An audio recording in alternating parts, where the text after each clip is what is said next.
श्रीराम.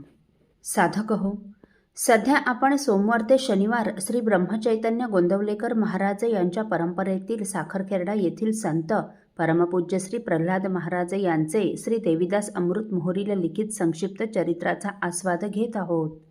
तसेच रविवारी श्री महाराजांच्या काही भक्तांचे अनुभव ऐकणार आहोत.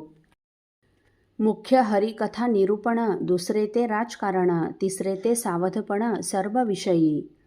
या दासबोधाच्या ओवीतील पहिल्या चरणाप्रमाणे आणि श्री रामानंद महाराजांच्या आज्ञेनुसार श्री महाराजांनी आपलं संपूर्ण जीवन हे श्री रामनामाच्या प्रचारासाठी वेचलं व सामान्य जनांना भक्तीला लावून मोक्षमार्गाचं वाटसरू केलं.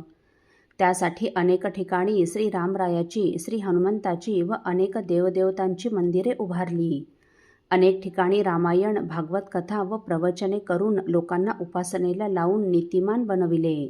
सर्व जाती धर्माबद्दल त्यांना नितांत आदर होता. सर्वांनी परस्परांशी बंधुभावाने वागावे असं ते सांगत असत. श्री महाराजांच्या शिष्य परिवारात सर्व पक्षाचे लोक होते, परंतु श्री महाराजांचा मात्र कुठल्याही राजकीय पक्षाशी व चळवळीशी संबंध नव्हता. तथापि ज्या ठिकाणी हिंदू धर्माचं विधायक कार्य चालू आहे त्या ठिकाणी ते आवर्जून जात असत. अशा कार्याबद्दल त्यांना आदर वाटत असे. राष्ट्रीय स्वयंसेवक संघ हिंदू धर्माच्या संघटनेचं जे कार्य करीत आहे त्याबद्दल श्री महाराजांना पूर्ण आदर होता.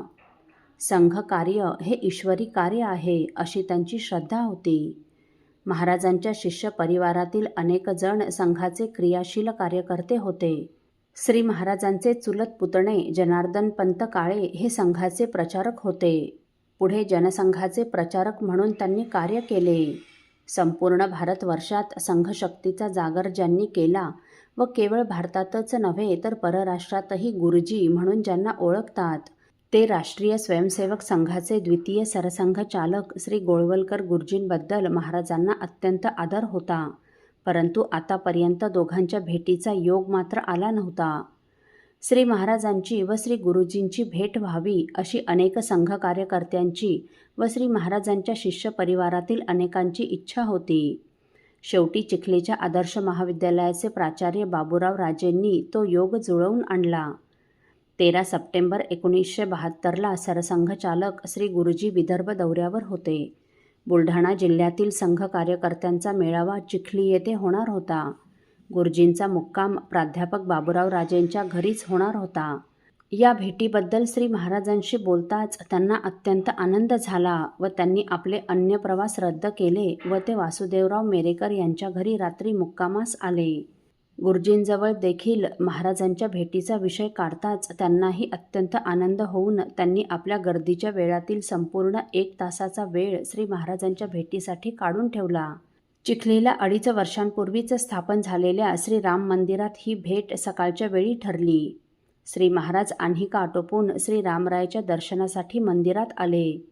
थोड्या वेळात बाबूराव राजेंकडून श्री गुरुजी, बाबूराव राजे व काही कार्यकर्त्यांसह मंदिरात येण्यास निघाले. श्री रामदर्शन घ्यायचं म्हणून गुरुजी अनवाणी चालत मंदिरात आले व त्यांनी श्री महाराजांचं श्रद्धायुक्त अंतःकरणाने दर्शन घेतलं. श्री महाराजांनीही त्यांचं स्वागत करून हात जोडून त्यांना अभिवादन केलं. दोघांनीही आतापर्यंत आपली भेट घेता आली नाही म्हणून खेद व्यक्त केला.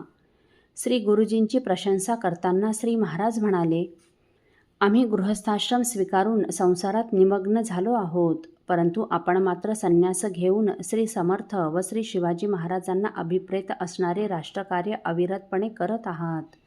आज आपल्या राष्ट्रभक्तीला तोड नाही. त्यावर श्री गुरुजी महाराजांना म्हणाले, आपण भक्तिमार्गाचे अवलंबन करून व सामान्य जनांना भक्तिमार्गाचे वाटसरू करून त्यांना स्वस्वरूपाची ओळख करून देता. अनेक नास्तिक, नटखट व दुष्टबुद्धीच्या लोकांना त्यांच्यातील दैवत्व प्रगट करून भक्तिमार्गाला लावता. हे खरं रामकार्य आपण अखंड करीत आहात. त्यावर श्री महाराज म्हणाले, आपण आमचे संरक्षक कवच आहात. तुमचा मोठा आधार असल्यामुळेच आम्ही हे रामनाम प्रचाराचं कार्य निर्विघ्नपणे करू शकतो. त्यावर गुरुजी विनम्र भावाने म्हणाले, आपणासारख्या साधू पुरुषांचा आशीर्वाद आहे म्हणूनच संघाचे हे कार्य सतत वर्धिष्णू होत आहे. असं परस्परांमध्ये बोलून झाल्यावर श्री गुरुजींनी श्री रामरायासमोर उभं राहून नाम श्रीराम सुंदर ध्याती उमा महेश्वर सिंहासनी रघुवीर अंकी सीता शोभली. ही सवाई श्री महाराजांसमक्ष खड्या आवाजात म्हटली. ती ऐकून महाराजांना आश्चर्य वाटलं. तेव्हा गुरुजी म्हणाले, मी जालन्याला 6 महिने होतो. त्यावेळी आपल्या राम मंदिरात जात असे. तेव्हा तिथे मला श्री रामानंद महाराजांचे दर्शनही झाले होते. ते अत्यंत वैराग्यशील असून तपश्चर्येचं तेज त्यांच्या मुखावर झळकत असे. या सवाया मी तिथेच शिकलो. मी श्री समर्थांचा भक्त असून मनाने मी रामदासीच आहे. या वाक्याने तर श्री महाराजांची व गुरुजींची आंतरिक तार एकमेकांशी पूर्णपणे जुळली. जालना मंदिराच्या दिलेल्या ओळखीने तर श्री महाराजांना अधिकच आनंद झाला. हरी आणि हर एकमेकांना भेटावे तसेच ते एकमेकांना भेटले. 2 समुद्रांचा संगम व्हावा तसेच ते परस्परात मिसळले. नंतर श्री महाराजांनी शाल व श्रीफळ देऊन श्री गुरुजींचा सत्कार केला. यावेळी श्री गुरुजी व श्री महाराजांची 10 मिनिटे एकांतात चर्चा झाली. त्याची सविस्तर माहिती मात्र कोणालाही नाही. त्याच दिवशी आदर्श महाविद्यालयाच्या पटांगणात दुपारी 4 वाजता संघ कार्यकर्त्यांच्या मेळाव्याचा समारोप होणार होता. त्यासाठी श्री महाराजांना प्रमुख पाहुणे म्हणून निमंत्रित केले होते.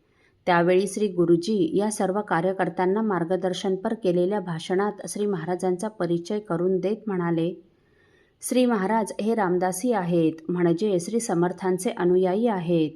त्यांचे सद्गुरू श्री रामानंद महाराजांचं मला माझ्या लहानपणी जालन्याच्या राम मंदिरात दर्शन होत असे. ते अत्यंत वैराग्यशील होते. पुढे त्यांच्या आज्ञेनेच श्री महाराजांनी सन 1920 आपल्या वयाच्या ऐन तारुण्यात आपल्या राहत्या घरावर तुळशीपत्र ठेवून सर्वस्वाचं दान केलं आणि श्री रामानंद महाराजांच्या आज्ञेने रामनाम प्रचाराच्या कार्यासाठी स्वतःला झोकून दिलं. श्री समर्थांना अभिप्रेत असणारं रामनाम प्रचाराचं कार्य ते गेले कित्येक वर्षांपासून अविरतपणे करीत आहेत. आपल्या संघ परिवारातील अनेक कार्यकर्ते त्यांचे शिष्य आहेत. आज या मेळाव्याच्या समारोपाला प्रमुख पाहुणे म्हणून ते उपस्थित असल्यामुळे मला अत्यंत आनंद होत आहे. आपल्या संघ कार्याला त्यांचा आशीर्वाद आहेच व तो सदैव तसाच लाभावा म्हणून त्यांना प्रार्थना करतो. नंतर श्री महाराजांचे भाषण झाले. त्यात गुरुजींचा गौरव करताना श्री महाराज म्हणाले, भारत मातेच्या व हिंदू धर्माच्या रक्षणासाठी डॉक्टर हेडगेवार यांनी 1925 राष्ट्रीय स्वयंसेवक संघाची स्थापना केली. पुढे डॉक्टरांच्या पश्चात श्री गुरुजींनी रक्ताचे पाणी करून या छोट्याशा रोपाचा विशाल वटवृक्ष केला. आज श्री गुरुजींनी संघाच्या प्रचाराचं हे कार्य करण्यासाठी प्रांतोप्रांती कुशल संघटक व हजारो प्रचारक निर्माण केले.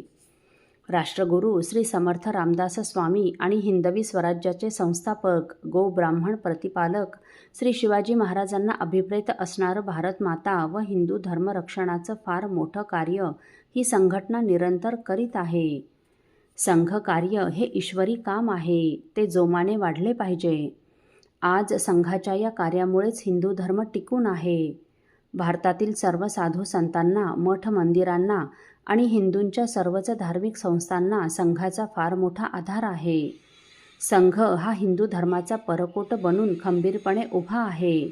म्हणूनच येथील साधू संत ईश्वरभक्ती निर्विघ्नपणे करू शकतात.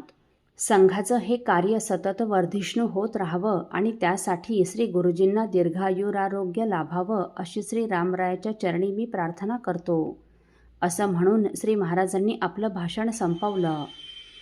असो साधक हो, औदुंबर वृक्षावरून परमपूज्य श्री प्रल्हाद महाराजांवर झालेला प्रसादाचा वर्षाव आपण पुढील भागात ऐकणार आहोत. श्रीराम समर्थ. आपल्यातील कोणा श्रींच्या भक्तांना श्रींचे काही अनुभव आले असतील तर कृपया आपण मला ते 9422843253 अथवा सुनील दादांच्या 9892608401 या व्हॉट्सअप नंबरवर कळवावेत अशी नम्र विनंती. श्रीराम समर्थ.